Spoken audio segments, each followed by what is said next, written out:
Dumelang.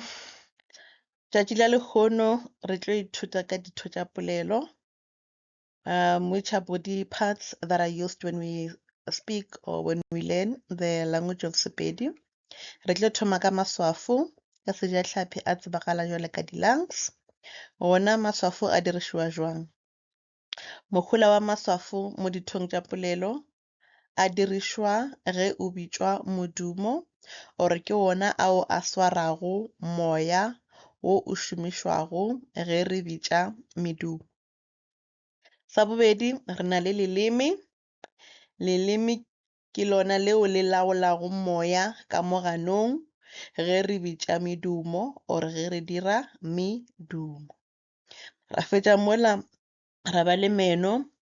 Meno ona a šomišwa ge re dira medumo ya go tshwana le f.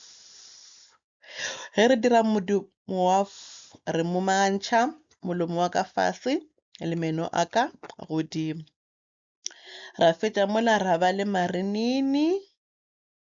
Ona a dirišiwa ge re bitša medumo ya go tshwana le s.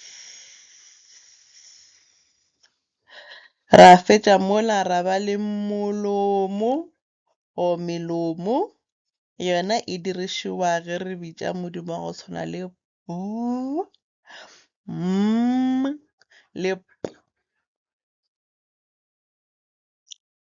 Ra fetša mola ra ba le magala gape. Magala gape gona a dirišiwa ge re bitša modumo wa go swana le l. Ge re dira modumo wa l, re tšea leleme ra le beya magala gapeng. Ra fetša mola ra ba le lengwana le gona ka mo ganong ko morago kwa ge motho a bolela le dira jwalo. Lona le laola moya o o tšwago ka mo ganong. Ra fetša mola ra ba le dinko. Go na le medumo ye mengwe ge e diriwa moya ga o tšwe ka molomo, e šita moya o tšwa ka eng? Ka dinko. Go tshwana le modumo wa ng. Ra fetša mola ra ba le kgokgogo.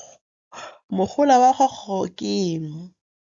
Kgokgogo mohola wa yona e rwala moya ka montle ya iša ka ganong, ya rwala moya ka mo gare, ka gare ga maswafo ya tliša ka montle. Ra fetša mola ra ba le marakodu. Ona a hwetšagala mo ka Sekgowa ba na le go e bitša gore ke voice box, or ka sejatlhapi ba na le go e bitša gore ke voice box. Yona e a popoduma, go popoduma ko vibrator. Ge e popoduma ka mokgwa wana o, e dira modumo. Ke a leboga, a re tlhakaneng mo videong e latelago. Please don't forget to like and subscribe.